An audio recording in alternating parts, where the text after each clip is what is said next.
வாரம் phone launch பண்ற Realme இந்த வாரம் Realme Narzo 70 Turbo இத தான் லான்ச் பண்ணிருக்காங்க. இதுல என்ன மாதிரியான விஷயங்கள்லாம் கொடுத்திருக்காங்க, உண்மையாவே பெஸ்டா கொடுத்திருக்காங்களா பாத்துருவோமா? First box content எப்பவும் போல உள்ள ஒரு பாக்ஸ் இருக்கு. அதுக்குள்ள சில paper work, SIM ejector pin, TPU case, அப்புறம் Realme Narzo 70 Turbo மொபைல், அதுக்கப்புறம் 45 வாட்கான சார்ஜிங் அடாப்டர், அதுக்கான சார்ஜிங் கேபிள். அவ்வளவுதான் பாக்ஸ்க்குள்ள இருக்குது. இப்போ மொபைலை பத்தி டீடைல்டா பார்ப்போம். முதல்ல டிசைன். நம்ம கிட்ட இருக்கிறது டர்போ எல்லோ, இதே மாதிரி டர்போ கிரீன், டர்போ பர்பிள் அப்படின்னு மொத்தம் 3 கலர்ல வந்து அவைலபிளா இருக்கு.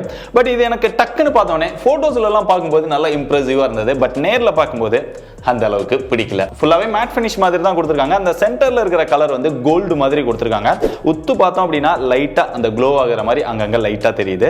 இந்த சைடுல 2 பார்டர் மாதிரி இந்த கலர் வந்து கொடுத்திருக்காங்க. இது ஒரு சைடு கொடுத்திருந்தாங்க அப்படின்னா நல்லா இருக்கும் அப்படின்னு நினைக்கிறேன். 2 சைடு கொடுத்ததுனால மொபைல் வந்து சின்னதா இருக்கிற மாதிரி ஒரு ஃபீல் தெரியுது. மற்றபடி கேமரா சொல்லவே வேணாம். எப்பயும் கொடுக்குற மாதிரி நல்ல பல்கா ஒரு ரெக்டாங்கிள் ஷேப்குள்ள அந்த எட்ஜஸ் எல்லாம் லைட்டா கர்வா கொடுத்து அதுக்குள்ள கொடுத்திருக்காங்க. பார்க்கிறதுக்கு 4 கேமரா இருக்கிற மாதிரி இருக்கும். கேமரா செக்மெண்ட்ல டீடைல்டா பார்ப்போம். எட்ஜஸ் எல்லாம் ஃபிளாட்டா கொடுத்து சிங்கிள் ஹேண்ட்ல ஹோல்ட் பண்றதுக்கு நல்லா இருக்குது. யூஸ் பண்றதுக்கும் பெஸ்டா இருக்கு. மொபைலோட weight 185 கிராம், thickness 7.6 mm கொடுத்திருக்காங்க. நல்ல ஸ்லிம்மா ஓரளவு டீசென்ட்டான வெயிட்ல டிசைன் பண்ணிருக்காங்க. மொபைல் எடுத்துட்டு இனிஷியல் செட்டப் பண்ணும்போது அவங்களோட ஆப் மார்க்கெட்ல இருந்து ஒரு 16 ஆப்பை இன்ஸ்டால் பண்ணிக்கோ அப்படின்னு காமிக்குது. டே Realme முடியலடா அப்படின்னு பல தடவை சொன்னாலும் இந்த மாதிரி ரெக்கமெண்டேஷன் எல்லாம் அவங்க கட் பண்ணவே மாட்டேங்கிறாங்க. ஒருவேளை இதை பத்தி சரியா தெரியாம டக்குன்னு ஓகே கொடுத்துட்டீங்கன்னா உங்களுடைய டேட்டாவும் காலி, மொபைல்ல ஜங்க் மாதிரி ஒரு 16 ஆப் வந்து உட்காந்துக்கும். அதெல்லாம் தேடி கண்டுபிடிச்சு அன்இன்ஸ்டால் பண்றதுக்குள்ள போதும் ஆயிடும். சோ இந்த மாதிரியான இடத்துல எல்லாம் சரியா ஸ்கிப் பண்ண கொடுத்துருங்க. அப்படியே டிஸ்ப்ளேக்குள்ள போனா இங்க 6.67 இன்ச்ல Full HD Plus OLED display கொடுத்திருக்காங்க. இத eSports டிஸ்ப்ளே அப்படின்னு பிராண்ட் வந்து கிளைம் பண்றாங்க. அது போக 120 Hz ரெஃப்ரெஷ் ரேட் இருக்கிறதுனால நல்ல ஸ்மூத்தா இருக்குது. அது பார்க்கும்போது அதை யூஸ் பண்ணும்போதும் பெட்டரான எக்ஸ்பீரியன்ஸ் கிடைக்குது.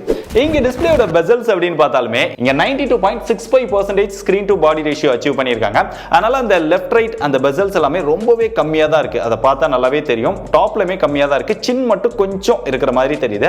சோ இந்த செக்மெண்ட்ல ஒரு நல்ல ஃபுல் வியூ எக்ஸ்பீரியன்ஸ் இதுல கிடைக்குது. டிஸ்ப்ளே எல்லாம் பார்க்கும்போது அந்த கலர்ஸ் இதெல்லாம் நல்லா எடுத்து தருது. வியூவிங் ஆங்கிள்ஸ் இதெல்லாமே பெட்டரா தான் இருக்கு. இருந்தாலுமே டால்பி விஷன் சப்போர்ட்டும் கொடுத்திருந்தாங்க அப்படின்னா நல்லா இருந்திருக்கும். மற்றபடி யூடியூப்ல எல்லாம் HDR சப்போர்ட் பண்ணுது. விஷுவல் எல்லாமே நல்லா கலர்ஃபுல்லா எடுத்து தருது. இன்டோர்ல பார்க்கும்போதும் சரி, இல்ல அவுட்டோர்ல டைரக்ட் சன்லைட்ல பாத்தீங்கன்னாலும் சரி, அந்த பிரைட்னஸ் இதெல்லாம் ஓரளவு ஓகேவா இருக்கு. இங்க பீக் பிரைட்னஸா 1200 nits கொடுத்திருக்காங்க. இதை இன்னும் கொஞ்சம் பெட்டரா கொடுத்திருந்திருக்கலாம். மற்றபடி வீடியோஸ் பார்க்கும்போது அந்த சவுண்ட் எக்ஸ்பீரியன்ஸ்க்காக இங்க டுயல் ஸ்டீரியோ ஸ்பீக்கர் கொடுத்திருக்காங்க. பட் பெரிய அளவுல லவுட் இல்ல, ஓரளவு டீசென்ட்டான லவுட்ல ஒரு டீசென்ட்டான எக்ஸ்பீரியன்ஸ் தான் நமக்கு கிடைக்குது. அட்லீஸ்ட் இதுக்குமே இவங்க டால்பி அட்மாஸ் இந்த மாதிரி சப்போர்ட்லாம் கொடுத்திருந்தாங்க அப்படின்னா இன்னும் பெட்டரான எக்ஸ்பீரியன்ஸ் இருந்திருக்கும். மொபைலோட கேமரா செக்மெண்ட் வந்தா பின்னாடி 3 கேமரா, ஒரு LED ஃபிளாஷ் அந்த மாதிரி தான் கொடுத்திருக்காங்க. பட் இருக்கிறது என்னமோ ஒரு கேமரா தான். 50 மெகாபிக்சல் பிரைமரி சென்சாரா கொடுத்திருக்காங்க. OmniVision 50D அப்படிங்கிற ஒரு சென்சார் வந்து யூஸ் பண்ணிருக்காங்க. இது போக 2 மெகாபிக்சல்ல ஒரு சென்சார் இருக்கு அப்படின்னு சொன்னாங்க. அது என்ன அப்படின்னு தெரியல. அது போகவும் ஒரு சர்க்கிள் கொடுத்து வச்சிருக்காங்க. அது என்னன்னே தெரியல. சோ அது ரெண்டுமே பெரிய அளவுல யூஸ் ஆகாது. பிரைமரி சென்சார் ஒன்னு மட்டும் தான் யூஸ் ஆகும். அப்படிங்க செல்ஃபி கேமராக்கு வந்தா இங்க 16 மெகாபிக்சல்ல சாம்சங் சென்சார் வந்து கொடுத்திருக்காங்க. ரியர் கேமராவோட பெர்ஃபார்மன்ஸ் அப்படின்னு பார்த்தா அவுட்டோர்ல நல்ல லைட்டிங் கண்டிஷன்ஸ்ல எடுக்கும்போது கலர்ஸ் எல்லாம் நல்லா இருக்குது. பட் ஓவர் சேச்சுரேட்டடா இருக்குது. சம்டைம்ஸ் வந்து அது ரொம்ப கலர்ஸ் வந்து அதிகமா எடுத்து தருது அந்த ஸ்கின் டோன். சில நேரம் பார்த்தோம் அப்படின்னா ஒரு நார்மலா நேச்சுரல் டோன்ல எடுத்து தருது. இந்த மாதிரி நிறைய வேரியேஷன்ஸ் வந்து இருக்குது. அப்படியே இங்க போர்ட்ரேட் ஷாட்ல வந்தாலுமே அந்த எட்ஜ் டிடெக்ஷன் இதெல்லாம் அந்த அளவுக்கு பெர்ஃபெக்ட்டா இல்ல. கொஞ்சம் அப்படியே நீங்க இன்டோர்ல டீசென்ட்டான லைட்டிங்ல எடுக்கிறோம் அப்படின்னா அது ஓரளவு பார்க்குற மாதிரி இருக்கு. ரொம்ப போரான லைட்டிங்ல எடுக்கிறோம் அப்படின்னா அதோட பெர்ஃபார்மன்ஸ் வந்து அந்த அளவுக்கு பெட்டரா இல்ல. அதே மாதிரி லைட்டிங் கண்டிஷன்ஸ்ல எடுத்தாலுமே போட்டோஸ்ல எல்லாம் அந்த ஷார்ப்னஸோ டீடைல் அந்த அளவுக்கு பெட்டரா இல்ல. மொத்தத்துல சொல்லணும் அப்படின்னா ரியர் கேமராவோட பெர்ஃபார்மன்ஸ் வந்து இன்னும் கொஞ்சம் பெட்டரா இருந்திருக்கலாம். ரியர் கேமராவோட செல்ஃபி கேமரா அந்த ஸ்கின் டோன் எல்லாமே பெட்டரா எடுத்து தருது. நல்ல லைட்டிங் கண்டிஷன்ஸ்ல எடுக்கும்போது போட்டோஸ் எல்லாம் பார்க்கறதுக்கு நல்லா இருக்கு. ரொம்ப க்ளோஸ் அப்பா எடுத்தா இதுலமே சில நேரம் ஓவர் சேச்சுரேட்டடா தான் வருது. ஓரளவு டீசென்ட்டான லைட்டிங்ல எடுக்கும்போது போட்டோஸ் வந்து பார்க்குற மாதிரி இருக்கு. ரொம்ப போரான லைட்டிங்ல எடுக்கும்போது நாய்ஸ் எல்லாம் ஆட் ஆகி அந்த அளவுக்கு பெட்டரா இல்ல. போர்ட்ரேட் ஷாட்ல இதுலமே எட்ஜ் டிடெக்ஷன் எல்லாமே அந்த அளவுக்கு பெட்டரா இல்ல. ரொம்ப ஒரு ஆவரேஜான எட்ஜ் டிடெக்ஷன் தான் இருக்குது. வீடியோஸ் அப்படின்னு பார்த்தா ரியர்ல மேக்ஸிமமா 4K 30 fps கான சப்போர்ட் வந்து கொடுத்திருக்காங்க. 4K ல எடுக்கும்போது வீடியோஸ் எல்லாம் நல்லா குவாலிட்டியா எடுத்துக்க முடியுது. 1080 60 fps ல எடுக்கும்போது கூட ஓரளவு பரவாயில்லாம இருக்குது. செல்ஃபி கேமரால 1080 30 fps ல தான் சப்போர்ட் இருக்குது.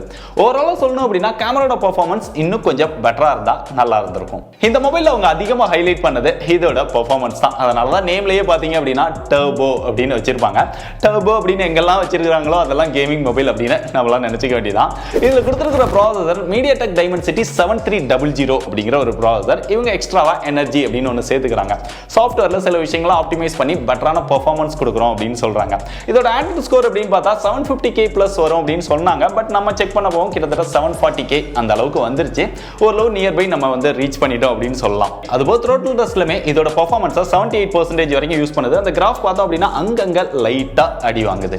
இது போக இதுல அவங்க ஹைலைட் பண்றது ஒரு 6 கேம் வரைக்கும் 90 FPS கான சப்போர்ட் கொடுத்திருக்கோம். இந்த செக்மெண்ட்ல வேற எந்த மொபைல்லுமே கிடையாது அப்படிங்கறத பெருசா ஹைலைட் பண்றாங்க. அவங்க சொல்ற எல்லா கேம்லயுமே 90 FPS கான சப்போர்ட் வந்து கிடைக்குது. அது நீங்க நார்மலா அந்த ஸ்டாண்டர்ட் மோட் GT மோட் அப்படின்னு கொடுத்திருக்காங்க. அந்த GT மோட் ஆன் பண்ணும்போது 90 FPS கான சப்போர்ட் கிடைக்குது. கேமிங் பெர்ஃபார்மன்ஸுமே நல்லா ஸ்மூத்தா இருக்குது. ஃப்ரேம் டிராப்போ லாகோ இல்லாம நல்லா பெட்டரா ப்ளே பண்ண முடியுது. அது BGMI இருந்தாலும் சரி இல்ல COD இருந்தாலும் சரி ஓரளவு மிட் கிராபிக்ஸ்ல நல்லாவே கேம் ப்ளே பண்ண முடியுது. இதுபோக ஹீட்டிங் இஷ்யூ இதெல்லாம் ரெடியூஸ் பண்றதுக்காக இங்க stainless steel vapour chamber cooling சிஸ்டமும் கொடுத்திருக்காங்க.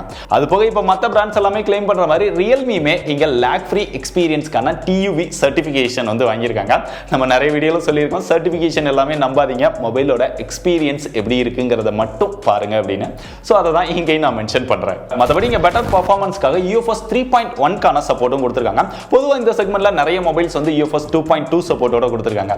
இதோட காஸ்ட்லியா 30,000 ரூபாய் மொபைல் கூட UFS 2.2 சப்போர்ட்டோட வருது. சோ அந்த விதத்துல இந்த மொபைல் பெட்டரா இருக்கு. பட் RAM டைப் LPDDR4X தான் இருக்குது. அது இன்னும் பெட்டரா கொடுத்திருந்தா நல்லா இருந்திருக்கும். அப்படியே சாஃப்ட்வேருக்கு வந்தா இங்க out of the box Android 14 ஓட Realme UI 5.0 கொடுத்திருக்காங்க.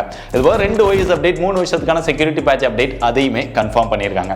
பட் சாஃப்ட்வேர் பத்தி நம்ம பல வீடியோல சொல்லியிருக்கோம். எக்கச்சக்கமான ப்ளூடூத் தேவையில்லாத புஷ் நோட்டிஃபிகேஷன் கிளான்ஸோட ஆட்ஸ் இந்த மாதிரி இருக்குது. ஸ்டார்டிங்லேயே சொன்ன மாதிரி இனிஷியல் செட்டப் பண்ணும்போதே ஒரு 16 ஆப்பை இன்ஸ்டால் பண்ணிக்கோன்னு சொல்லுது. அதையும் தாண்டி ஏற்கனவே ஹாட் ஆப்ஸ் ஹாட் கேம்ஸ் இதெல்லாமே இருக்கும். இப்போ எக்ஸ்ட்ராவா ஒன்று மஸ்ட் பிளே அப்படின்னு ஒன்று சேர்த்து வச்சிருக்காங்க. அதுக்குள்ள போனோம் அப்படின்னா சில கேம்ஸ் எல்லாம் ரெக்கமெண்டேஷன் பண்ணுது.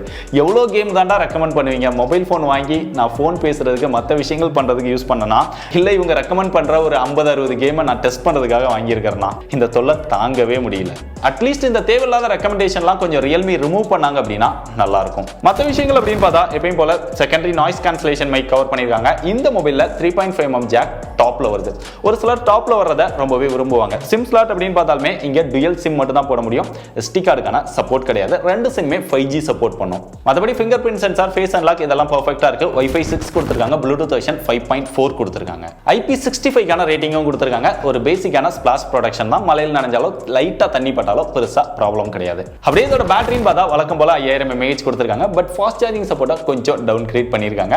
இதுல 45 வாட்கான ஃபாஸ்ட் சார்ஜிங் சப்போர்ட் தான் கொடுத்திருக்காங்க. அட்லீஸ்ட் ஒரு 67 அப்படின்னு கொடுத்திருந்தாங்கன்னா நல்லா இருந்திருக்கும். ஏன்னா அது கேமிங் மொபைல் டர்போ அப்படின்னு ஹைலைட் பண்றாங்க. சோ கேமிங் அப்படின்னா அதிகமா யூஸ் பண்ணும்போது பேட்டரி டக்குன்னு இறங்கிடும். அப்போ பெட்டரான ஃபாஸ்ட் சார்ஜிங் சப்போர்ட் எதிர்பார்ப்போம். பட் இதுவுமே ஓரளவு டீசென்ட்டான இதுதான். கடைசியா இதோட பிரைஸ் அப்படின்னு பார்த்தா இந்த வீடியோ நான் எம்பார்கோல ஷூட் பண்ணிட்டு இருக்கறனால இதோட எக்ஸாக்ட்டான பிரைஸ் வந்து எனக்கு தெரியாது. இதே மாதிரி தான் Realme 13 சீரிஸ் வீடியோ வந்து போட்டிருந்தேன். பட் அதோட பிரைஸ் நான் கெஸ் பண்ணதோட ரொம்பவே அதிகமா போய் ரொம்ப ஓவர் பிரைஸ்டா லான்ச் பண்ணிட்டாங்க. பட் இந்த மொபைல என்ன பண்றாங்க அப்படின்னு தெரியல. இருந்தாலுமே இதுல ரெண்டு வேரியன்ட் வந்து லான்ச் பண்றாங்க. 6+128, 12+256. அது போக விர்ச்சுவல் RAM அப்படின்னு சொல்லி ஒரு 14 GB RAM வரைக்கும் எக்ஸ்ட்ராவா சொல்றாங்க. அதால பெரிய யூஸ் கிடையாது. என்னோட எக்ஸ்பெக்டட் பிரைஸ் அப்படின்னு பார்த்தா 6+128 ஒரு 20,000 ரூபாய் பிரைஸ்க்கு முன்னுக்கு லான்ச் பண்ணுவாங்க அப்படின்னு நினைக்கிறேன். இல்ல இன்னும் கம்மியா வருதா அப்படிங்கறது தெரியல. அது போக இனிஷியல் செல்லிங் ஆஃபரா 2000 ரூபாய் கூப்பன் ஆஃபர் கொடுப்போம் அப்படிங்கறத கன்ஃபார்ம் பண்ணிருக்காங்க. கார்டு ஆஃபர் கிடையாது, கூப்பன் ஆஃபர். கூப்பன் ஆஃபர் அப்படின்னா எல்லாருக்குமே கிடைக்கும். சோ அதனால ஒரு 2000 ரூபாய் டிஸ்கவுண்டும் வருது. ஆனா என்ன பிரைஸ்க்கு வருது அப்படின்னு தெரிஞ்சாதான் அந்த பிரைஸ்க்கு இது ஒர்த்தா இல்லையா அப்படின்னு சொல்ல முடியும். எப்பயும் போல நீங்க வீடியோ பார்த்துட்டு இருக்கும்போது மொபைல் லான்ச் ஆயிருக்கும். பிரைஸுமே டிஸ்கிரிப்ஷன்ல அப்டேட் பண்ணிருப்பேன். அந்த பிரைஸ்க்கு இந்த மொபைல் ஒர்த்தா இல்லையா நீங்க என்ன நினைக்கிறீங்கங்கறத கமெண்ட்ல கொட்டுங்க.